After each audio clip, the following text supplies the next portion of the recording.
AG ನ್ಯೂಸ್ಗೆ ಸ್ವಾಗತ. ರಾಜ್ಯದಾದ್ಯಂತ ಬೆಳ್ಳಂಬೆಳಿಗ್ಗೆ ನಾನಾ ಭ್ರಷ್ಟ ಅಧಿಕಾರಿಗಳ ಮನೆ ಕಚೇರಿ ಮೇಲೆ ಲೋಕ ದಾಳಿ ಮಾಡಿದ್ದು, ಅದರಂತೆ ಖಾನಾಪುರ ತಹಸೀಲ್ದಾರ್ ಪ್ರಕಾಶ್ ಗಾಯಕ್ವಾಡ್ ಅವರ ಬೆಳಗಾವಿಯ ಗಣೇಶಪುರದ ನಿವಾಸ, ಖಾನಾಪುರ ಕಚೇರಿ ಹಾಗೂ ಈ ಹಿಂದೆ ಸೇವೆ ಸಲ್ಲಿಸಿದ್ದ ನಿಪ್ಪಾಣಿಯ ಕೆಲ ಆಪ್ತರ ಮನೆಗಳ ಮೇಲೆ ಲೋಕ ಅಧಿಕಾರಿಗಳು ದಾಳಿ ಮಾಡಿದ್ದು, ದಾಖಲೆಗಳನ್ನು ಪರಿಶೀಲನೆ ಮಾಡಿದ್ದಾರೆ. ಕನ್ನಡಿಗರ ಮೆಚ್ಚಿನ ನಿಮ್ಮ ಎಜೆ 24/7 ನ್ಯೂಸ್ ಕನ್ನಡ ವಾಹಿನಿ ಇದೀಗ ಟಿವಿಯಲ್ಲಿ ಲಭ್ಯ. ವೇಳೆ ನೋಟಿಸ್ ಕೊಟ್ಟಿದ್ರೆ ವಾಪಸ್ ತಗೋತೀವಿ.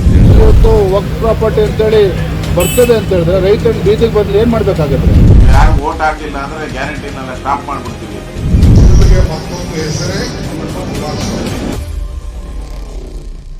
ಕರ್ನಾಟಕ ಮತ್ತು ದೇಶ ವಿದೇಶ 360 ಡಿಗ್ರಿ ಸುದ್ದಿ ಹಾಗೂ ಉತ್ತರ ಕರ್ನಾಟಕ, ಬೆಳಗಾವಿ, ಬಾಗಲಕೋಟೆ, ಧಾರವಾಡ, ಹಾವೇರಿ, ಗದಗ, ಬಿಜಾಪುರ ಜಿಲ್ಲೆಯ ಕ್ಷಣ ಕ್ಷಣದ ವಿವರವನ್ನ ಪಡೆಯುವುದಕ್ಕೆ ಎಜೆ 24/7 ನ್ಯೂಸ್ ಕನ್ನಡ ವಾಹಿನಿಯನ್ನ ಲೈಕ್ ಮಾಡಿ, ವಿಡಿಯೋಗಳನ್ನ ಶೇರ್ ಮಾಡಿ, ಕಮೆಂಟ್ ಮಾಡುವ ಮೂಲಕ ನಮ್ಮ ವಾಹಿನಿಗೆ ಸಹಕಾರ ನೀಡಿ ಮತ್ತು ಚಾನೆಲ್ ಅನ್ನ ಸಬ್ಸ್ಕ್ರೈಬ್ ಮಾಡಿ.